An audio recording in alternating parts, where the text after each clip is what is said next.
কোরবানি করো। কার নামে? আমার নামে কোরবানি করো। সুতরাং তাই নয়, আমি যখন তোমাকে স্বপ্নে দেখিয়েছি যে তুমি আমার নামে কোরবানি করো, অতএব তুমি তোমার প্রিয় বস্তু তোমার ছেলেকে আমার নামে কোরবানি করেছ, অতএব তোমাকে যে স্বপ্নে দেখাইলাম সেটা তুমি আজকে বাস্তবায়ন করেছ। কি করেছ? বাস্তবায়ন করেছ। যে সে দেখতেছে ইসমাইলকে জবাই করতেছে, এটা এখন সে বাস্তবায়ন করেছে। এই জন্য আল্লাহ পাক রব্বুল আলামিন পরের আয়াতের ভিতরে বলেন, সামনে বলে ইন্না কাযালিকা নাজিজিল মুহসিনিন। পরের আয়াতে সামনের ভিতরে আল্লাহ পাক রব্বুল আলামিন বলেন ইন্না নিশ্চয় কাযালিকা নাজিজিল মুহসিনিন, আমি আল্লাহ পাক রব্বুল আলামিন মুহসিন যারা নেককার বান্দা তাদেরকে আমি প্রতিদান হিসাবে পুরস্কার দিয়ে থাকি। সুবহানাল্লাহ। কাকে পুরস্কার দিয়ে থাকে? নেককার বান্দা। যারা নেককার বান্দা তাদেরকে আল্লাহ পাক রব্বুল আলামিন পুরস্কার দেয় কি দেয় না? কথা বলেন, দেয় কি দেয় না?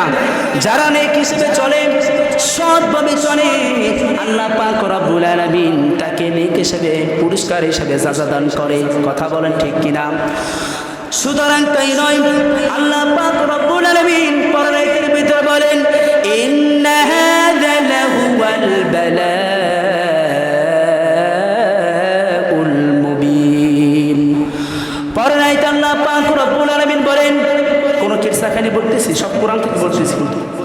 পরের আয়াতে আল্লাহ পাক রব্বুল আলামিন বলেন ইন্না নিশ্চয় হাযা এটা লাহুয়াল বালাউল মুবিন, এটা হচ্ছে নিশ্চয়ই মুমিনদের জন্য সুস্পষ্টভাবে একটা পরীক্ষা।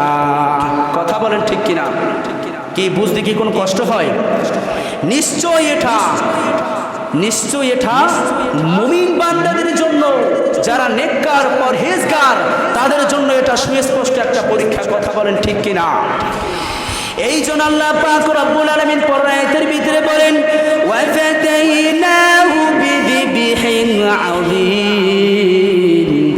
তারপর আল্লাহ পাক রব্বুল আলামিন কোরআনের ভিতরে জানায় দেয় এবং তার উত্তম আলোচনা আমি পরবর্তী সময় জারি করে দিয়েছি। অতএব যখন ইব্রাহিম আলাইহিস সালাম এই ঘটনা যখন ঘটে তখন পরবর্তী যারা নবী আছে এবং রাসূল আছে পরবর্তী উম্মতের জন্য এটা জারি করে দিয়েছে। কাদের জন্য? আমাদের জন্য, উম্মতের জন্য, আরো সামনে যারা আছে তাদের জন্য এটা জারি করে দিয়েছে। এরপর আল্লাহ পাক রব্বুল আলামিন বলেন ওয়া তারাকনা আলাইহি ফিল আখিরিন। এরপর আল্লাহ পাক রব্বুল আলামিন ডাক দিয়া বলতেছে হে ইব্রাহিম, আমি তোমাকে কবুল করে নিলাম। সুতরাং তাই নয়, এরপর আল্লাহ পাক রব্বুল আলামিন বলেন ওয়াফাদাইনাহু বিযিবহিন আযীম ওয়া তারাকনা আলাইহি ফিল আখিরিন। আল্লাহ রাব্বুল আলামিন তারপর বলেন আমি তার জবের বিনিময়ে বড় একটি জবের পশু দিয়ে দিলাম। কোথায় দিয়ে দিল? অর্থাৎ ইসমাইলকে যখন জব দিবে ওই সময় আল্লাহ পাক রব্বুল আলামিন জান্নাত থেকে বড় একটি দুম্বা ওখানে প্রেরণ করে দিলেন।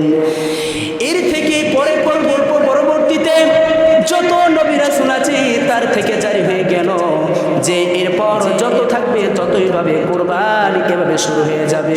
দুম্বা, উট এবং গরু, এইটা দিয়েই তোমরা কোরবানি করবা। এরপর আল্লাহ পাক রব্বুল আলামিন বলেন সালামুন আলা ইব্রাহিম। আল্লাহ পাক রব্বুল আলামিন তারপর পরের আয়াতের ভিতরে জানা দেয় হে ইব্রাহিম তোমার প্রতি হলো আমার সালাম। কার প্রতি? ইব্রাহিমের প্রতি সালাম জানাইছেন কে? স্বয়ং আল্লাহ তাআলা। কথা বলেন ঠিক কিনা? সালামুন আলা ইব্রাহিম। আল্লাহ পাক রব্বুল আলামিন বলে হে ইব্রাহিম তোমার প্রতি হইল আমার সালাম, অতএব তোমার প্রতি শান্তি বর্ষিত হোক। কার প্রতি? ইব্রাহিমের প্রতি। কাযালিকা নাজিজিল মুহসিনিন। আর এটাই হচ্ছে মুহসিন যারা নেককার বান্দা তাদের জন্য একটা মহা পুরস্কারের আয়োজন। অর্থাৎ তাদেরকে আমি প্রতিদান দিয়ে দিলাম। কাদেরকে? যারা মুহসিন নেককার বান্দা। এখানে মুহসিন নেককার বান্দা বলতে বোঝায় ইব্রাহিমকে। কারণ কি? ইব্রাহিম তার সততা এবং তাকে যে স্বপ্ন দেখেছে সেই স্বপ্নের বদলে সে বাস্তবায়ন করেছে। এই জন্যই আল্লাহ পাক রব্বুল আলামিন তাকে নেককার বান্দা হিসেবে ঘোষণা করে দিয়েছেন। বলেন সুবহানাল্লাহ। এরপর আল্লাহ পাক রব্বুল আলামিন বলেছেন ইন্নাহু মিন ইবাদিনাল মুমিনিন। আল্লাহ পাক রব্বুল আলামিন ডাক দিয়া বলে ইন্নাহু নিশ্চয় মিন ইবাদিনাল মুমিনিন, নিশ্চয় সে ছিল আমার মুমিন বান্দাদের মধ্যে হইতে অন্যতম। কে? মুমিন বান্দাদের মধ্যে ছিল কে? ইব্রাহিম আলাইহিস সালাম আমার অন্যতম ছিলেন। কে ছিলেন? ইব্রাহিম আলাইহিস সালাম। এখন দেখবেন যারা নেককার বান্দা তারা কিন্তু আল্লাহ রাস্তায় কিন্তু কোরবানি করে। কথা বলেন ঠিক কিনা? কথা বলেন। ইব্রাহিম আলাইহিস সালামকে আল্লাহ পাক রব্বুল আলামিন নেককার বান্দা হিসেবে স্বীকৃতি দান করেছেন। এজন্য আমাদের এই যে ইব্রাহিম আলাইহিস সালাম কোরবানি করলো, এখন তার মাধ্যম থেকে যখন আমাদের কোরবানির জারি হয়েছে, এখন আমরা কোরবানি দিতে রাজি কি নাই? ইনশাল্লাহ আমরা কোরবানি দিব। যারা কোরবানি নিয়ত করেছেন যে কোরবানি দেওয়া লাগবে তারা অবশ্যই নেক হিসাবে অর্থাৎ ইখলাস অনুযায়ী মনের ভিতরে আকৃষ্টতা অনুযায়ী অর্থাৎ এমনভাবে নিয়ত করবেন সব যেন আমি আল্লাহ পাক রব্বুল আলামিনের প্রতি বিলাই দিলাম, এভাবে নিয়ত করবেন। আর অন্তরে ভালোবাসা জোগাবেন নবী রাসূলের প্রতি এবং আল্লাহ তাআলার প্রতি, তাহলে আপনার কোরবানি হবে, না কোরবানি হবে না। এখন মাসলা হলো যে আপনি যদি মনে করেন যে আমি কোরবানি দিব, এখন মনে মনে ভাবেন যে গোশত খাওয়ার নিয়তে কোরবানি দেব, আপনার কোরবানি হবে? হ্যাঁ, ইনশাআল্লাহ মনে হবে, কোরবানি হবে না। এভাবে অনেক মাসলা আছে, যদি জানার দরকার হুজুরদের কাছে জেনে নেবেন যে হুজুর আমি কিভাবে কোরবানি দেব এবং কোরবানির দিতে হলে আমার শর্ত কি, কিভাবে আমি কিভাবে কোরবানি দেব, এটা জেনে নেবেন। যাই হোক, দেখবেন আল্লাহ পাক রব্বুল আলামিন কোরআনের ভিতরে জানায় দেন লাকুম ফিহা মানাফিউ ইলা আজালিন মুসাম্মান। আল্লাহ পাক রব্বুল আলামিন পবিত্র কালামুল্লাহ কারীম থেকে ঘোষণা করে জানায় দেয় তোমাদের জন্য এক নির্ধারিত সময় পর্যন্ত চতুষ্পদ জন্তু আমি উপকার নেওয়া যায় রেখেছি। চতুষ্পদ জন্তু ছাড়া অন্য কোনো কিছু দ্বারা কি কোরবানি জায়েজ হবে? হ্যাঁ, এখন মানুষদেরকে যদি আমরা জবাই দিই তাহলে কি কোরবানি হবে? হ্যাঁ, কারণ কি? আল্লাহ পাক রব্বুল আলামিন আয়াতের ভিতর বলেন লাকুম ফিহা মানাফিউ ইলা আজালিন মুসাম্মা। আমি আল্লাহ পাক রব্বুল আলামিন তোমাদের জন্য নির্দিষ্ট সময় একটা জীবজন্তু উপকারে নেওয়া যায় রেখেছি। সুতরাং তাই নয় সুম্মা মাহিল্লুহা ইলাল বাইতিল আতীক। সুতরাং তাই নয়, আল্লাহ পাক রব্বুল আলামিন জানায় দেয় তুমি যদি কোরবানি করো, অর্থাৎ এখানে এটাই দ্বারা বোঝা হয়েছে যখন তুমি হজ করতে যাইবা ওই হজের সময় আমার বাইতুল কাবার নিকটে যাইয়া তারপর তুমি কোরবানি জবাই দিবা। বাইতুল কাবা অর্থাৎ যারা হজ করতে যায় তাদের ক্ষেত্রে বলছে যে মাহিল্লুহা ইলাল বাইতিল আতীক, যে তুমি বাইতুল কাবা ওখানে যে তারপর তুমি কোরবানি করবা। সেই জীবজন্তু কোনটা? যেটা আল্লাহ পাক রব্বুল আলামিন জায়েজ রেখেছেন। সুতরাং তাই না দেখবেন প্রত্যেক কওমের জন্য আল্লাহ পাক রব্বুল আলামিন, প্রত্যেক উম্মতের জন্য আল্লাহ পাক রব্বুল আলামিন কোরবানির সময় নির্ধারণ করে রেখেছে। ওয়ালিকুল্লি উম্মাতিন জাআলনা মানকাসান লিয়াযকুরু ইসমাল্লাহ। আল্লাহ পাক রব্বুল আলামিন বলেন ওয়ালিকুল্লি উম্মাতিন জাআলনা, আল্লাহ পাক রব্বুল আলামিন বলেন প্রত্যেক উম্মতের জন্য আমি কোরবানির নিয়ম নির্ধারিত করে রেখেছি। সুতরাং তাই নয়, আল্লাহ পাক রব্বুল আলামিন তারপর বলেন মান কাসাল্লি ইয়াযকুরু ইসমাল্লাহ, আর যদি তোমরা কোরবানি করো তাহলে ইয়াযকুরু ইসমাল্লাহ আমার নাম স্মরণ করে তারপর তোমরা কোরবানি দাও। আমার নাম স্মরণ করে কোরবানি দাও। এখানে বিষয়টা হচ্ছে কি, আপনি যদি অন্য কোনো ব্যক্তির নাম ধরে যদি কোরবানি করেন আপনার কোরবানি হবে? হ্যাঁ, একমাত্র কার উদ্দেশ্যে কোরবানি হবে? কথা বলেন, কার উদ্দেশ্যে কোরবানি হবে? আল্লাহ পাক রব্বুল আলামিনের উদ্দেশ্যে তার নামে কোরবানি করতে হবে এবং তার নাম উচ্চারণ করতে হবে। সুতরাং তাই নয়, আল্লাহ পাক রব্বুল আলামিন তারপর বলেন আলা মা রাযাকাহুম মিন বাহিমাতিল আনআম। এরপর আল্লাহ পাক রব্বুল আলামিন ডাক দিয়া বলতেছে, আমি তাদেরকে রিজিক স্বরূপ দিয়েছি। কাদেরকে রিজিক স্বরূপ দিয়েছে?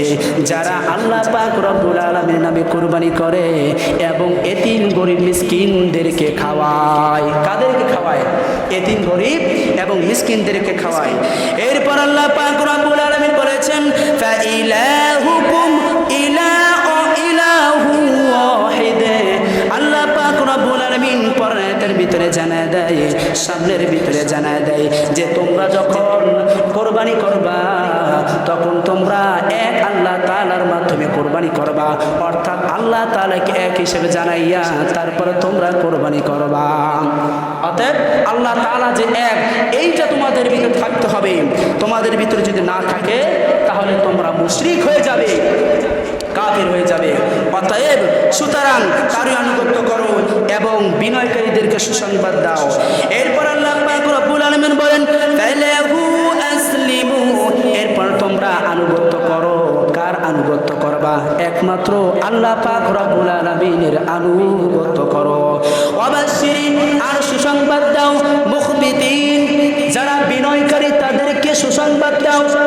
বিনয়কারী কারা? এখানে তাফসীর মুফাসসির কেরাম সুস্পষ্টভাবে জানা যায় যারা গরীব এবং মুহসিন এবং নরম ভরদতভাবে আল্লাহর রাস্তায় চায় তাদেরকে বলা হয়েছে বিনিময়, বিনয়। তাদেরকে বলেছে কি? বিনয়। এরপর আল্লাহ পাক রব্বুল আলামিন বলেন আল্লাযীনা ইযা যুকিরাল্লাহু ওয়াসিলাত কুলুবুহুম। এরপর আল্লাহ পাক রব্বুল আলামিন বলেন যখন তাদের সামনে আল্লাহ পাক রব্বুল আলামিনের নামের স্মরণ করা হয় তখন তাদের অঙ্গ প্রত্যঙ্গ আল্লাহ তাআলার এবং তাদের কলব আল্লাহ তাআলার ভয়ে কম্পন শুরু হয়ে থাকে। অর্থাৎ যখন আল্লাহর নাম স্মরণ করা হয় তখন আল্লাহ পাক রব্বুল আলামিন নাম যখন উচ্চারণ করা হয় তখন ওই মুমিন বান্দার কলবের ভিতরে কম্পন শুরু হতে থাকে। কথা বলেন ঠিক কিনা? এরপর আল্লাহ পাক রব্বুল আলামিন বলেন ওয়াস-সাবিরিনা আলা মা আসাবাহুম ওয়াল মুকিমিস সালাহ। এরপর আল্লাহ পাক রব্বুল আলামিন বলেন তাদের বিপদ আপদে ধৈর্য ধারণ করো এবং নামাজ কায়েম করো এবং যা আমি তাদেরকে দিয়েছি তারা আল্লাহর পথে যেন ব্যয় করে। কার পথে? আল্লাহ পাক রব্বুল আলামিনের পথে যেন ব্যয় করে। সুতরাং তাই ওয়া মিম্মা রাযাকনাকুম ইউনফিকুন, এবং তারা যেন আল্লাহ পাক রব্বুল আলামিনের নামে যেন ব্যয় করে। এরপর আল্লাহ পাক রব্বুল আলামিন বলেছেন ওয়াল বুতুনা জাআলনাহা লাকুম মিন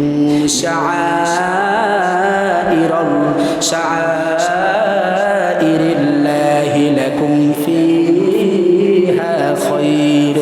আল্লাহ পাক রব্বুল আলামিন তারপর জানায় দেয় কুরবানির উটকে আমি তোমাদের জন্য আল্লাহর নির্দেশক হিসাবে প্রেরণ করেছি। সুতরাং তাই নয়, তাদের মধ্যে রয়েছে তোমাদের জন্য কল্যাণ। ফিহা খায়রুন, ওইটার ভিতরে রয়েছে তোমাদের জন্য কল্যাণ। অর্থাৎ তোমাদের জন্য উটকে আমি কোরবানির জন্য নির্ধারিত করেছি। অতএব তোমরা যেন উট দিয়ে আল্লাহর রাস্তায় কোরবানি করতে পারো, আর এটার ভিতরে রয়েছে তোমাদের কল্যাণ। কথা বলেন ঠিক কিনা? এরপর আল্লাহ পাক রব্বুল আলামিন বলেছেন ফাযকুরু ইসমাল্লাহি আলাইহা সাওয়াফ। এরপর আল্লাহ পাক রব্বুল আলামিন জানায় দেয় যখন তারা জবে করবে তারা যেন সারিবদ্ধভাবে আল্লাহ তাআলার নাম যেন স্মরণ করে। যখন ঈদের দিন আসবে কুরবানি করবেন তখন আপনার সারিবদ্ধভাবে দাঁড়াইয়া আল্লাহ তাআলার নাম স্মরণ করে, আল্লাহর নাম স্মরণ করে তারপর আপনারা জবে করবেন। কথা বলেন ঠিক কিনা? এভাবে যদি জবে না করেন তাহলে আপনার কোরবানি হবে না। ফাইদা ওয়াজাবাত জুনুবুহা, এরপর আল্লাহ পাক রব্বুল আলামিন বলেছেন সেদিকে তোমরা কাট করে ফেলো। কোনটাকে কাট করে ফেলতে বলেছেন? কোনটাকে? আপনার উটকে কাট করে ফেলে তারপর জবাই করতে বলেছেন। কাট করে ফেলার পর যখন আল্লাহ পাক রব্বুল আলামিন তারপর রাতের ভিতরে জানায় দেয় ওয়াজিবাত জুনুবুহা ফাকুলু, এবং তোমরা খাও মিনহা ওয়াবিমুল কানিআ ওয়াল মুতাররা,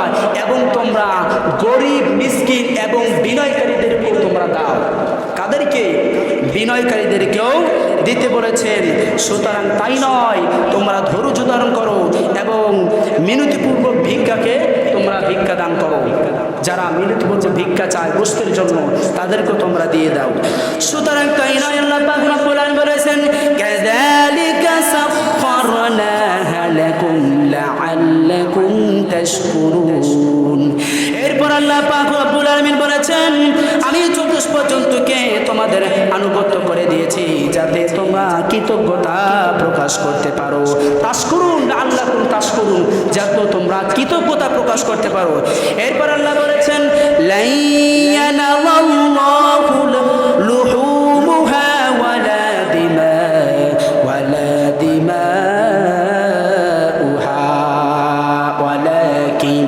আল্লাহ পাক রব্বুল আলামিন তারপর বলেছেন আল্লাহর কাছে কোরবানি গোশত এবং তার রক্ত পৌঁছায় না, বরং তার কাছে পৌঁছায় পরহেজকারী।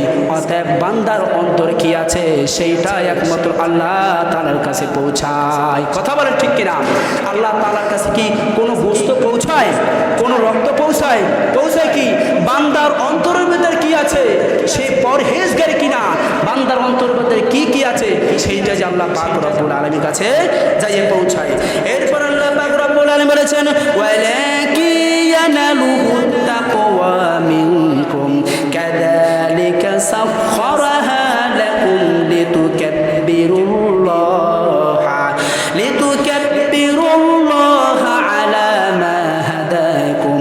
এরপর আল্লাহ পাক রব্বুল আলামিন ডাক দিয়ে বলতেন এভাবে যে জন্তুগুলো তোমাদেরকে আনুগত্য করে দিয়েছি যাতে তোমরা আল্লাহর শ্রেষ্ঠত্ব বর্ণনা করো এবং তিনি তোমাদেরকে হেদায়েত দান করবে। কাদেরকে হেদায়েত দান করবে? যারা আল্লাহর নামে কোরবানি করে তাদেরকে আল্লাহ তাআলা হেদায়েত দান করবে।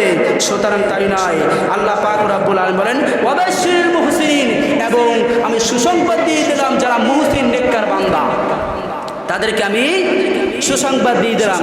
এজন্য আমাদেরকে কোরবানি করতে হবে কার নামে? একমাত্র আল্লাহ পাক রব্বুল আলামিনের নামে। টাইম তো নাই, যাই হোক দুই একটা কথা বলবো। এই কোরবানি দিতে হবে ইখলাস অনুযায়ী।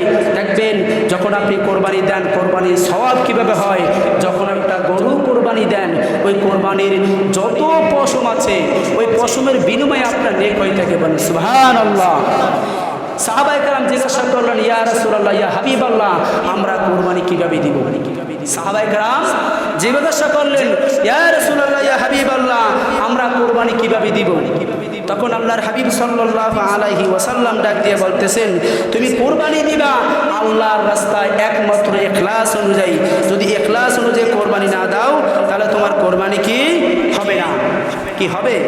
এই জন্য আমাদেরকে কোরবানি দিতে হবে কি একমাত্র ইখলাস অনুযায়ী আল্লাহ তাআলার পথে।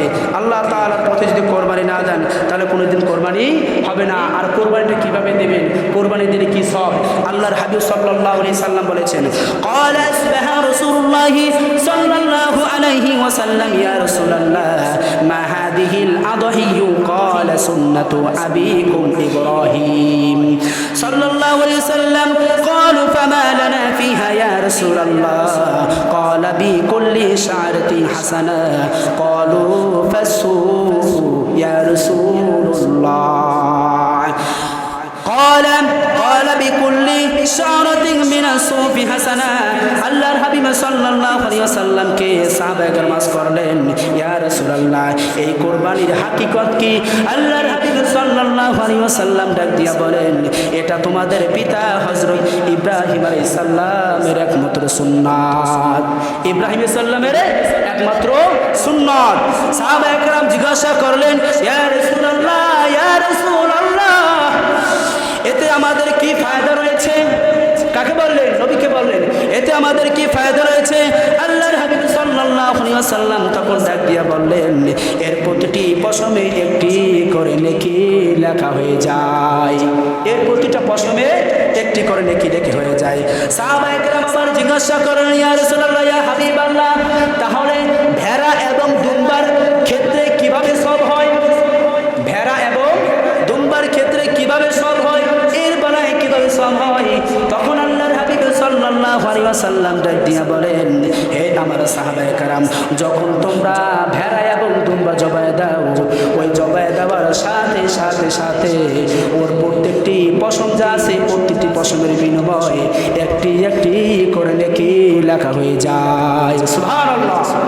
এজন্য দেখবেন দুটি পশমে যদি লেখা হয় তাহলে আমাদের কি কোরবানি করতে হবে কি হবে না? এই নেকের কাজ কি কোনো পাগলও ছাড়ে? কথা বলেন। যদি নেকি হয় প্রত্যেকটি পশমে, একটা ভেড়ার গায়ে কতটি